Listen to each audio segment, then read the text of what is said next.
Genesis, ang paglikha. Unang kabanata.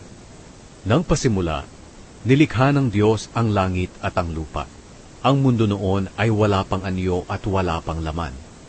Ang tubig na bumabalot sa mundo ay balot ng kadiliman, at ang Espiritu ng Diyos ay kumikilos sa ibabaw ng mga tubig. Sinabi ng Diyos, magkaroon ng liwanag, at nagkaroon nga ng liwanag. Nasiyahan ng Diyos sa liwanag na nakita niya. Pagkatapos, inihiwalay niya ang liwanag sa kadiliman. Tinawag niyang araw ang liwanag, at gabi naman ang kadiliman. Lumipas ang gabi at dumating ang umaga. Iyon ang unang araw. Pagkatapos, sinabi ng Diyos, magkaroon ng pagitan na maghihiwalay sa tubig sa dalawang bahagi, at nagkaroon nga ng pagitan na naghihiwalay sa tubig sa itaas at sa tubig sa ibaba. Ang pagitang ito'y tinawag ng Diyos na kalawakan. Lumipas ang gabi at dumating ang umaga. Iyon ang ikalawang araw. Pagkatapos sinabi ng Diyos, magsama sa isang lugar ang tubig sa mundo para lumitaw ang tuyong bahagi. At iyon nga ang nangyari. Tinawag niyang lupa ang tuyong lugar, at dagat naman ang nagsamang tubig.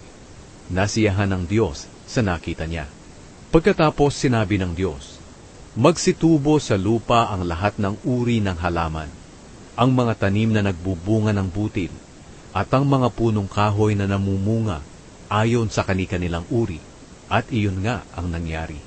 Tumubo sa lupa ang lahat ng uri ng halaman, ang mga tanim na nagbubunga ng butil, at ang mga punong kahoy na namumunga ayon sa kani-kanilang uri.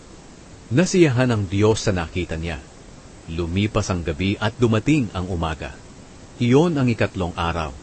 Pagkatapos sinabi ng Diyos, magkaroon ng mga ilaw sa kalangitan para ihiwalay ang araw sa gabi, at magsilbing palatandaan ng pagsisimula ng mga panahon, araw at taon. Magningning ang mga ito sa kalangitan para magbigay liwanag sa mundo. At iyon nga ang nangyari. Nilikha ng Diyos ang dalawang malaking ilaw. Ang pinakamalaki ay magliliwanag kung araw, at ang mas malaki ay magliliwanag kung gabi. Nilikha rin niya ang mga bituin.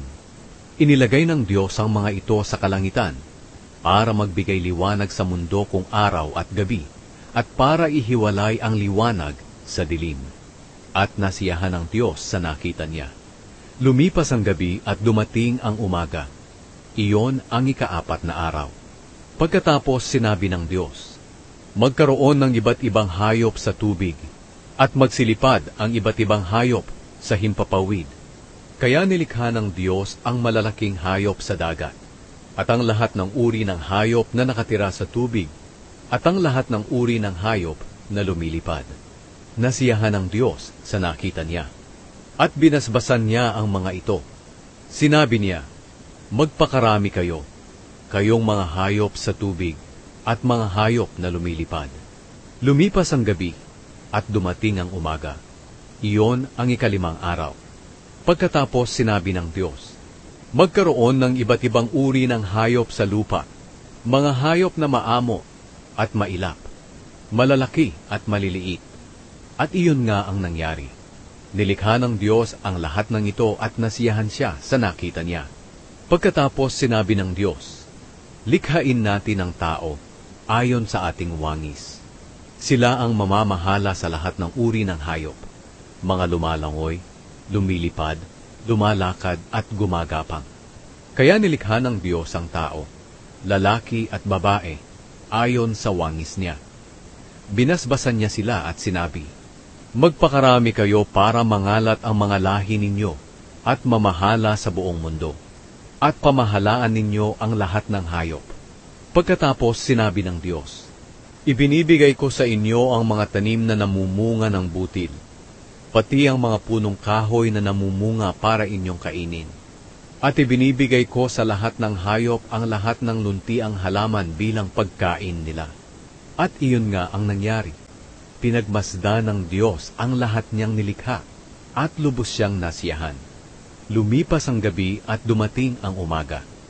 Iyon ang ika-6 na araw.